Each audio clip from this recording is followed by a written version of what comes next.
93 FM. 93 FM. Equinox Radio.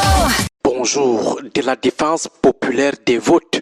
Voilà une recommandation qui est portée par plusieurs acteurs politiques et parapolitiques à l'attention des électeurs camerounais. La défense populaire des votes est alors présentée comme une alternative face à la réticence des gens du 6 novembre à offrir aux Camerounais un jeu sain avec des règles saines et un arbitrage sain. Selon ces acteurs du changement, si l'État refuse de garantir le respect de la voix du peuple exprimée dans les urnes, que le peuple lui-même prenne ses responsabilités. La défense populaire des votes, c'est exactement comme la défense populaire en matière de sécurité où les populations sont obligées d'assurer leur propre défense face à un ennemi aux côtés de l'armée ou alors seul.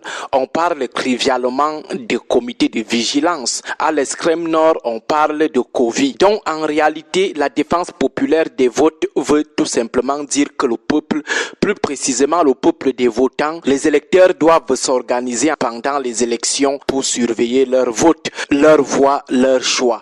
C'est le pari que veut relever l'opposition pour réduire la fraude, les tripatouillages aux prochaines élections. Les comités de vigilance des votes, dans l'esprit, il est question de surveiller le vote lors des dépouillements afin que les agents de l'ECAM, les présidents des bureaux de vote ne tripatouillent pas les chiffres et aussi que plusieurs soient témoins des procès-verbaux puisque ces présidents de bureaux de vote sont généralement les hommes liges, les personnes de confiance des élites locales du 6 novembre. Étant donné que l'alinéa 1 de l'article 54 du Code électoral dit seulement que le responsable du démembrement départemental de l'ECAM désigne une personnalité comme président du bureau de vote sans préciser de quel type de personnalité il s'agit.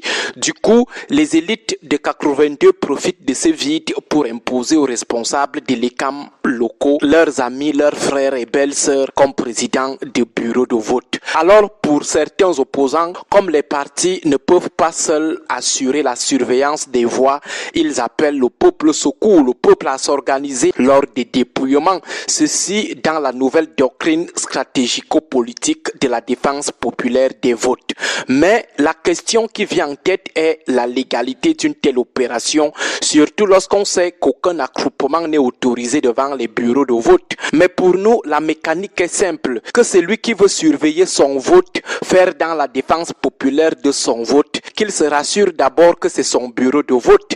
Dans le cas contraire, il tombera sous le coup de l'article 60 du Code électoral qui donne le pouvoir au président de la commission locale de vote de faire expulser du bureau de vote toute personne qui n'a pas la qualité d'électeur du ressort du dit bureau de vote. Donc, rassurez-vous que c'est votre bureau de vote.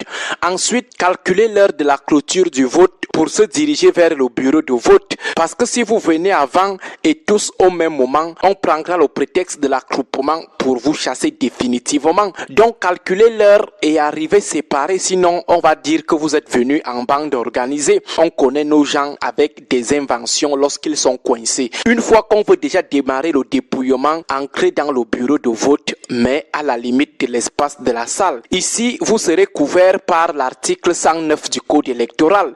C'est d'ailleurs le décret qui institue entre guillemets les possibilités de constitution des comités de vigilance des votes. Cet article dit exactement ceci, je cite, « Le dépouillement du scrutin et le recensement des votes se font dans chaque bureau de vote immédiatement après la clôture effective du scrutin en présence des électeurs qui en manifestent le désir dans la mesure où la salle peut les contenir sans gêne pour le déroulement des opérations. » Donc personne ne doit vous défendre l'entrée dans votre bureau de vote lors du dépouillement, sauf si la salle est déjà remplie, donc si elle semble déjà petite, ou alors sauf si vous venez déranger.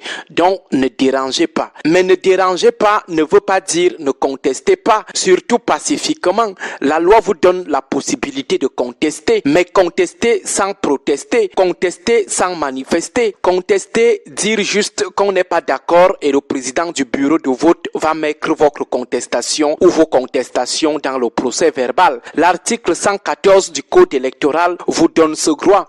Il dit exactement ceci: les contestations qui peuvent être présentées par les électeurs à l'occasion du dépouillement font l'objet d'une décision de la commission locale de vote. Il en est fait mention au procès verbal. Par ailleurs, soyez vigilants. Rassurez-vous que l'urne était vraiment scellée. Surveillez celui qui marque les voix au tableau. Rassurez-vous qu'il n'y a rien qu'on a laissé dans l'urne. Et regardez bien le bulletin qu'on présente pour le compte de tel candidat ou de tel autre. Et selon l'article 113 du code électoral, immédiatement après le dépouillement, le résultat acquis dans chaque bureau de vote est rendu public. Les résultats sont rendus publics. Lorsque le président veut déjà lire les résultats, sortez vos téléphones et archivez. Filmez aussi le tableau pour archiver. Aucune loi n'interdit les téléphones dans les bureaux de vote lors du dépouillement, sauf si cette loi échappe à notre modeste connaissance. Bonne journée à vous tous. 93